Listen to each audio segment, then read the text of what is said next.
நமது all the children நிறுவனம் கரம் கோர்ப்போம் என்ற திட்டத்தின் மூலம் மழையால் பாதிக்கப்பட்ட மக்களுக்கு அவர்களின் அன்றாட அத்தியாவசிய பொருட்களை வழங்கி வருகின்றது.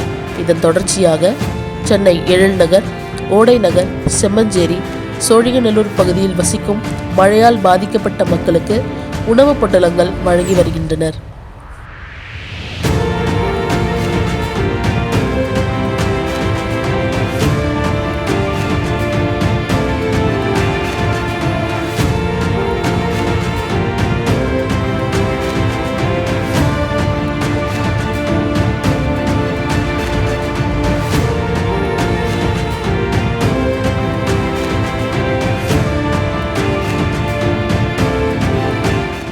என்றும் களப்பணியில் மக்களோடு மக்களாக உங்கள் ஆல் தி சில்ட்ரன்.